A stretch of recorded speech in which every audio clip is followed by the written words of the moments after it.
Hello, here I am back again with another review. Sorry, it's been once again another period of inactivity. This time because I was sick, I had a sore throat and stuff, and so that made reviewing movies, of course, going to be a little difficult with bad throats. And even now, still recovering a bit, but I feel good enough that I can continue doing more of these reviews. So this time, we're going to be talking about something, of course, has been out for a while, but um, Blue Beetle, the latest DC movie has come out. That's maybe, sorta, may not be, maybe connected to James Gunn's new DC movie universe. I don't know. Doesn't really matter anyway. There's not much big universe building in this one, which I'm sure some people are glad of. No, this one, Blue Beetle, is now focusing on the comics wise, the third Blue Beetle, Jaime Reyes, and probably the one that most the Blue Beetle that most people are now familiar with. This movie stars is about uh, young Jaime Reyes, who has just graduated from college, and so he's gone home to help his family out. They're going through some problems, which of course becomes very complicated when this alien device thing attaches to his bag, gives him superpowers, so he has to deal with that, and also the big bad guys that are coming after him because of this thing on his back. So yeah, so um, what I will say, starting out with this movie, for like a good let's about half the movie, it's about 2/3 of the way was the movie was it was okay. I mean, it's pretty much the typical superhero fare. They follow a lot of the same beats of a lot of typical superhero origin stories. Also the same kind of the same kind of humor as well. They touch on a lot of the same tropes, including the um, unconvincing, unnecessary romance, that kind of thing. It was good. It was good. It was watchable. It was tolerable. And I make it sound like it was just meh. But I mean, no, I mean, it was a good, it was decent enough. I mean, well, with a lot of these movies, a lot of, just okay superhero movies that have come out, like Aquaman, Venom, those things, story wise, there's not a lot to unpack with them to get invested in, especially. But each of them had something something special to help hold it together, to help keep our interest. Like for Aquaman, it was the huge spectacle and stuff. Yeah, it's probably Aquaman is probably the best of all these movies that of the two that I just talked about. And for Venom, sure, Venom people found mediocre, but what helped kept us interested, kept our enjoyment up was because of the camp, and this was highlighted by, of course, Tom Hardy's insane but so fun performance. And for this one, with this movie, what helps is, of course, it has a lot of charm, and a lot of that does come from they're focusing a lot on the family angle with the superhero, with this character. And I don't mean like it's about a superhero family that's already been done before, but this is more like a superhero, a part of a large family who actually knows about his powers, knows about his secret identity, and so they are kind of they form part of his superhero life. They're kind of like his sidekicks, and that's what was kind of interesting. But they don't really, of course, take advantage of that until like up until like halfway through, 2/3 of the way through, it's just pretty much an okay superhero story. But then there, and also something else I want to touch on as well is that besides all the all the ordinary superhero tropes and cliches and story beats that they follow.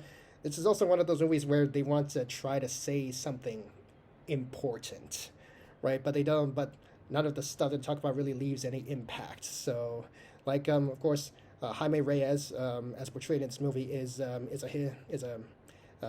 Hispanic young man. He's part of a Mexican family. So there's the whole immigrant story undertone to it, kind of coming to America and all the the struggles they have to go through with that, and it's not. So they talk about that. They talk about the difference in classes, stuff, and they even try to also shoehorn in some feminism in there.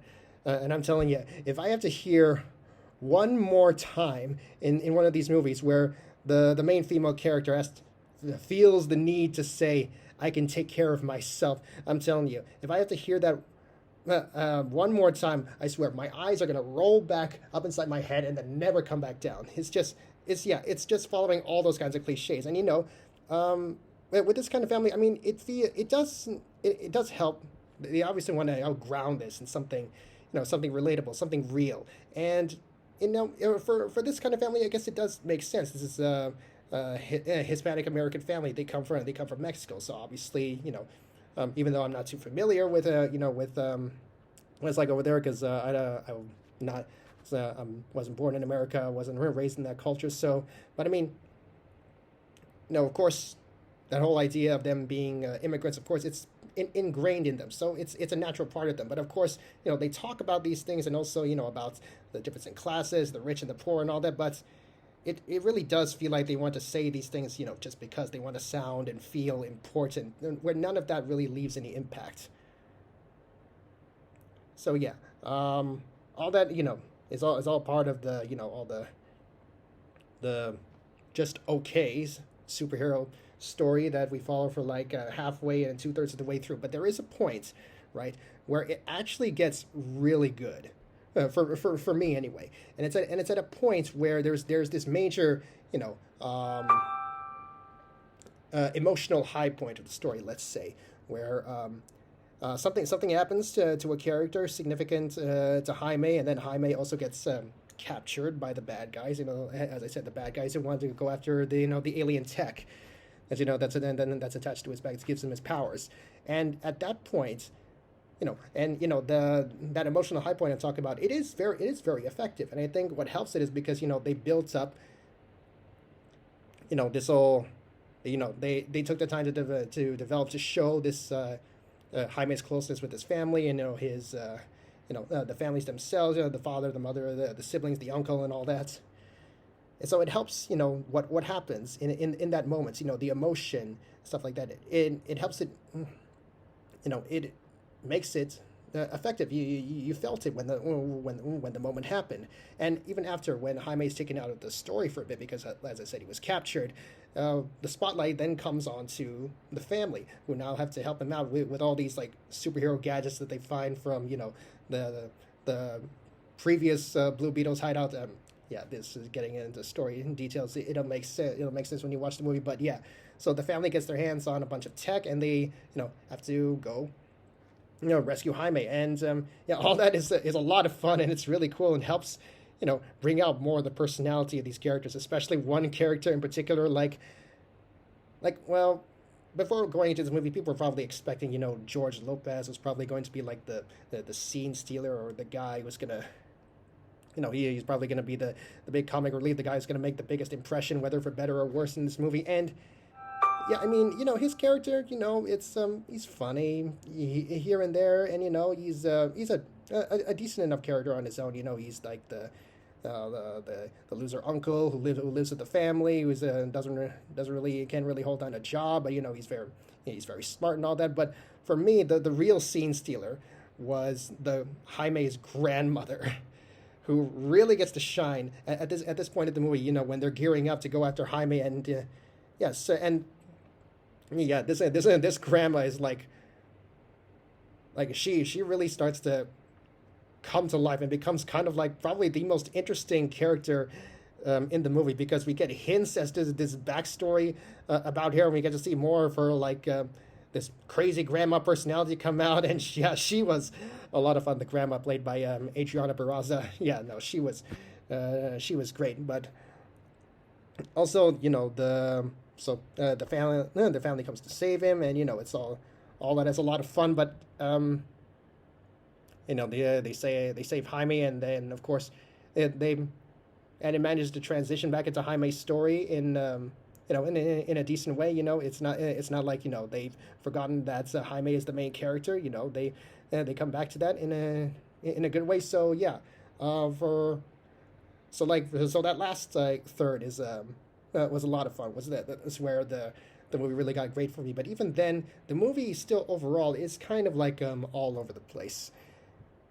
Like one of the typical superhero things that we see, of course, was Jaime struggling with the he's a good guy, he's a superhero, so he doesn't want to kill people. That's again, it's another superhero cliche, but it's one of the good cliches. We like this idea of this hero who's struggling with this idea of taking a life.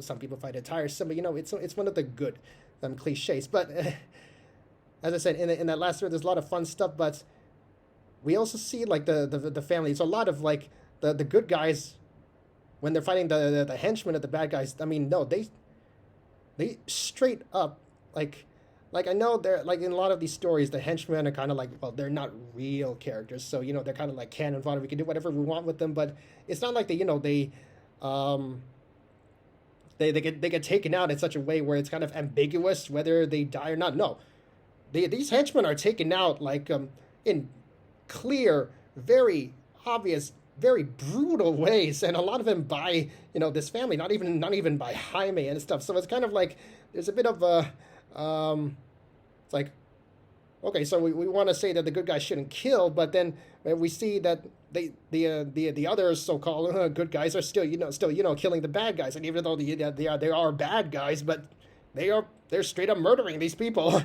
And another thing is also with the villain, and I'm not talking about like Susan Sarandon. She's just the big corporate bad guy, intolerance. Again, they were trying to say something about racism with this character, but it's all just very laughable, not particularly meaningful. But no, the main henchman is the real villain of the story for me, because like he starts off there's where you get the idea there's some kind of backstory behind him, and this actor is doing a good job playing this this stoic bad guy that's hiding a kind of pain, kind of vulnerability and stuff. But he still also kind of goes through some of the typical bad guy stuff. Talking about, oh, your family makes you weak, and that's why I'm going to be able to beat you. All that mustache twirling bad guy stuff. But no, this guy, even besides all that, they do build them up to be an interesting character. And when we get the payoff, with what his backstory is, it is pretty good. But the way they do it, like they just lay it all on us in like the last act of the story. And even though on paper this seems good, I think the way they delivered it was still a little bit like kind of too late, kind of last minute. Maybe they've spread it out throughout the story, would have been more effective. I don't know. For me, it just felt very very obvious, very cliched. But once again, it's still a good backstory. They still make some interesting, and there's especially a choice that the character makes at the end that's actually kind of interesting, kind of unique for a bad guy to do. And so yeah, it didn't. So yeah, the bad guy was interesting, but it was kind of weighed down by some of these other elements, some of these cliches, and the way they kind of handle certain things. Like I said, his backstory, and also another thing I was disappointed by, apart from the story being a little bit all over the place, was that they, as I say, they try to talk. They're juggling a lot of different things. The superhero origin story, all of these these usual cliches that they kind of like just running along with, instead of trying to find more unique ways around some of them, and also the family dynamic and all these these themes and ideas that they're trying to deal with. Even though, as I said, a lot of it doesn't really leave much impact. Was that something that I feel that they should have done, that they should have explored more, and maybe like shaved off a lot of these other elements that they were trying to juggle? Was with those familiar with this Blue Beetle character, with especially the Jaime Reyes version of the character, who's the star of this movie, you probably know that one of the biggest things about this character and the journey he takes in becoming this reluctant superhero was that this scarab that gives him his powers, it's also a sentient being. it's also alive. It has kind of a will of its own, even though it's like a machine. And it's the same here. But in a lot of the other stories, like in like the cartoons and in the comics, I think I'm not sure, but I know in a lot of other stories, like in the cartoons, one of the biggest things that Jaime struggles with is that the scarab thing often wants to do one thing while Jaime doesn't want to do the thing, like kill people, or probably the scarab sometimes takes over against his will, and so there's this big kind of internal slash external struggle between Jaime and this creature, and that's a very interesting thing that they probably should have explored. Jaime's relationship with the device, with the scarab, but they don't really do that here. I mean, yeah, they mention that they talk about how the scarab may sometimes do things against Jaime's will, but they don't really take advantage of that. It's just kind of said, and maybe there's like one or two moments where the scarab is trying to go against Jaime's wishes, but then it just like they quickly get over that. It's kind of like those screen rants, pitch meeting videos, where the guy with his catchphrase, like, actually, I'm sure this is going to be a huge problem in the movie, and the guy says like, no, actually, it's going to be super easy, barely an inconvenience. Oh, really? Yeah, it's kind of like that. They introduce this thing that they might try to derive some conflict and tension from, but they kind of breeze over that like very quickly, like they get over that.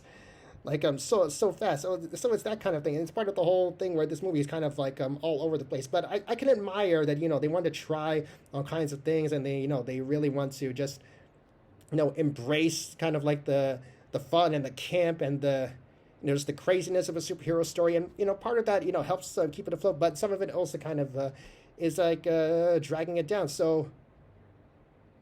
So at the end of the day, this is a very enjoyable movie, but it still, has a lot of problems, and it has a few unique elements like the family thing and the stuff they do with the villain and stuff, but